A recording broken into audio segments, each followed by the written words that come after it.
Hi friends, welcome to Code with Swiggy YouTube channel. So in the previous video we have discussed about what is mean by programming paradigm and what is mean by open source software. Okay, so we have discussed all those things in a very detailed way. So if you are new to our channel and if you are not aware of what we have discussed to till date, so you don't need to worry, we always used to add all the links in the description, so please go ahead and have a look on the previous videos. Okay, fine. In this video we're going to see about what is the main reason for Java development, okay, or what is the drawbacks which we had in C or C++ languages. Okay. First we will see what is the drawbacks which we had in C and C++. So the main reason which we had in C and C++ is, so say for example in C we had the storage leakage issues, or we can say like memory leaks issues. Okay. So with respect to C and C++, we had another one big issue is we are having a pointers concept in C and C++. So due to this pointer concept, we had a buffer overflow issues also. And the other one reason will be the C and C++ both languages are compiler based language. So that means these languages are platform dependent languages.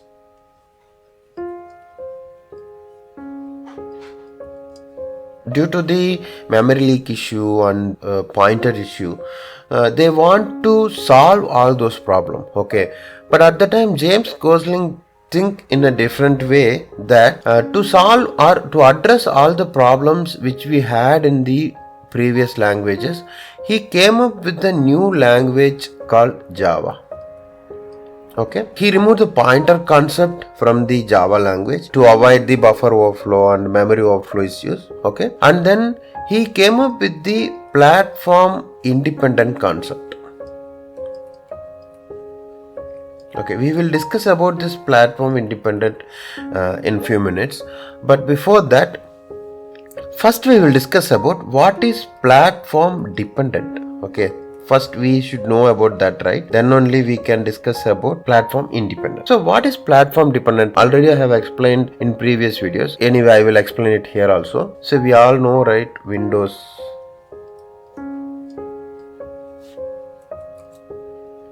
So the same way we have another one platform called Linux, another one platform called Mac. For example, now we consider all these three platforms. Okay, fine. First I will take Windows. Say for example, person A, he is writing C or C++ code in Windows platform. Then we will do the compilation, right?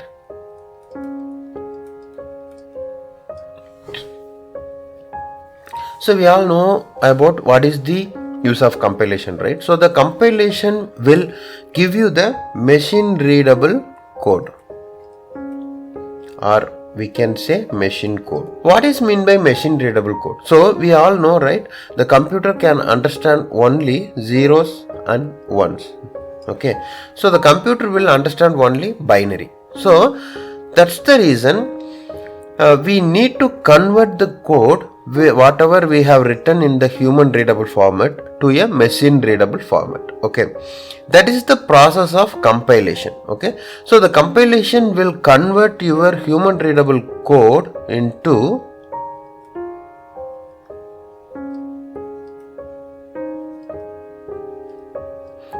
it will convert your human readable code into machine readable code.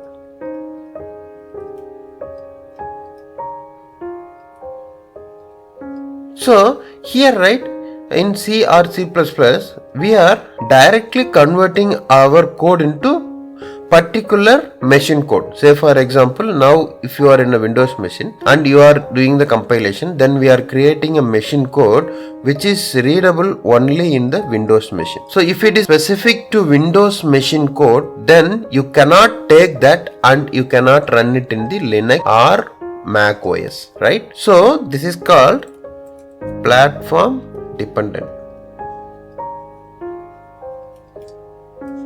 So This is the one biggest problem they have faced with C and C++. Now we will see about how they solved this problem in Java.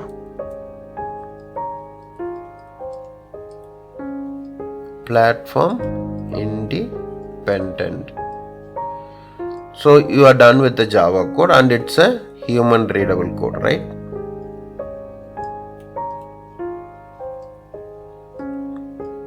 Okay. So in C and C++ we will do compilation, then you will get machine code. Okay, then you will get a output from that machine code. Okay, the machine will read the machine code and it will give you the output. Okay, but in Java they included compiler and interpreter into Java. Okay, so we will see about this compiler and interpreter a little bit later. Now I will explain you the out structure. Okay, say for example, once you're done with your Java program, okay, then what you will do, you will do the compilation process, right? The same whatever you did in C or C++. We will do the compilation process and this process will be handled by compiler. Okay, so once you done with the compilation, you will get the byte code, not the machine code. Okay, so you will get the output as .class file. Say for example, this is .java file. So whenever you do the compilation, you will get .class file, that is the byte code. Okay, fine. Then after we got the .class file, right? So that will be given to the JVM, that is JRE, Java Runtime Environment. In turn, the Java Runtime Environment will have an interpreter. Okay, this interpreter will interpret your .class file code into machine code.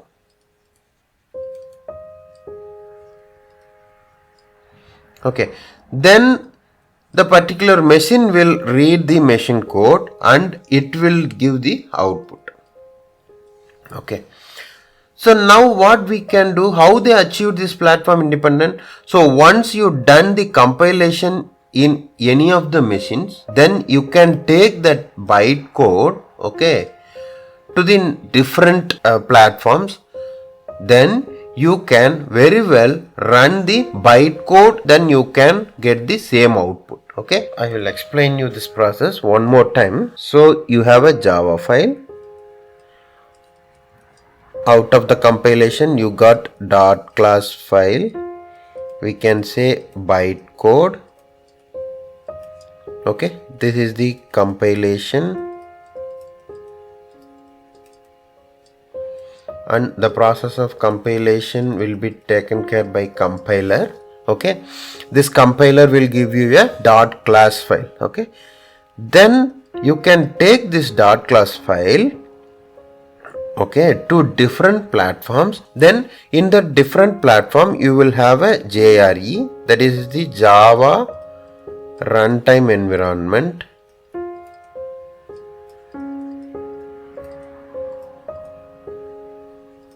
By in turn it will have an interpreter.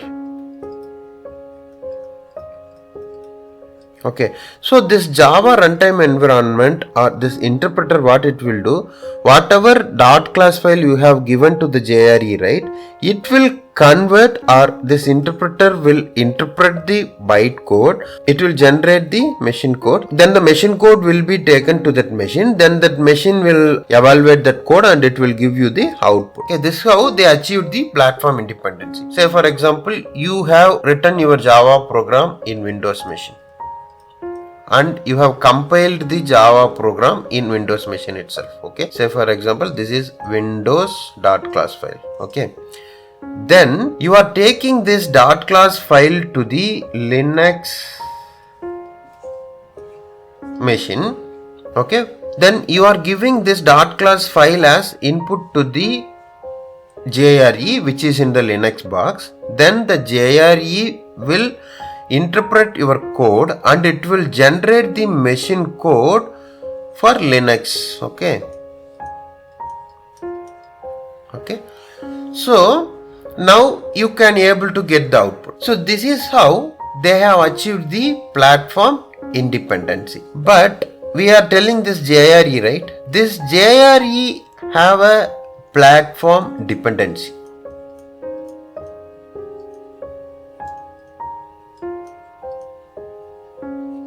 So that's the reason whenever you install Java, you need to download JRE based on your platform.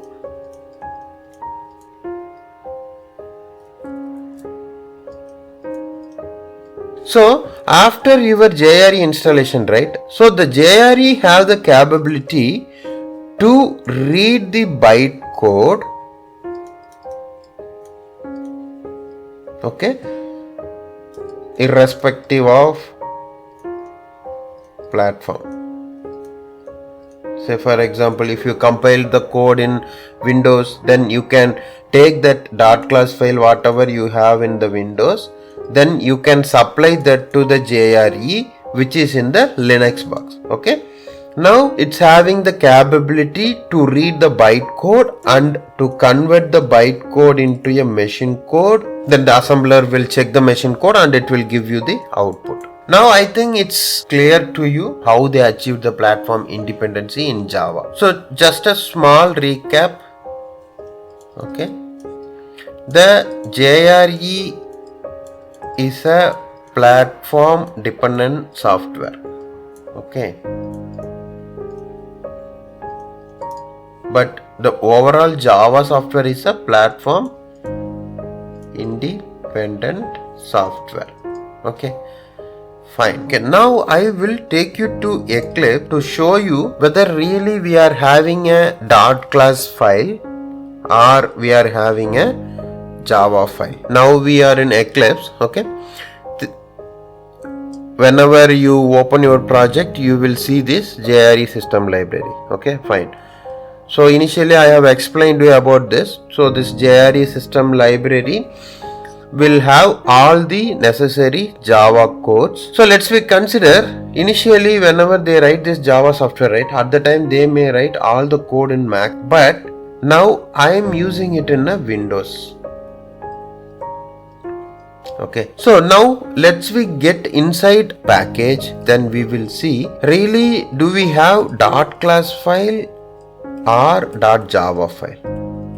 So now I'm going to expand this java.base. Okay, so it's having lot of packages. Now I'm going to expand java.lang. So whenever we expand java.lang, so I think now you can able to see the extension of the files. Okay, all the files having the extension as .class. Okay, that means this code already compiled. Okay, that means it's a bytecode. Okay, so this code already compiled in one platform. Okay, now I'm in Windows platform. Maybe this code compiled in Windows or Linux or Mac, that we don't know where they have compiled it, but somehow they compiled and they are giving the bytecode. Okay, then I have explained, right, then our JRE have the capability to read this bytecode and then convert this bytecode into machine code. Then from that machine code we will get our output. Okay, so now I think you can correlate all those things with whatever we have discussed. Okay, so that's all I want to discuss in this video. I hope now you are aware of what is platform independent. Okay, and how they solve the platform dependent issue which they had in C or C++ Now I hope all these things are very clear to you. Okay, if not, then you don't need to worry. Just feel free to put your comments in the comment box so that we will check and we will revert back to you as soon as possible. Thanks for watching our video. Please subscribe our channel for more videos. Keep supporting us.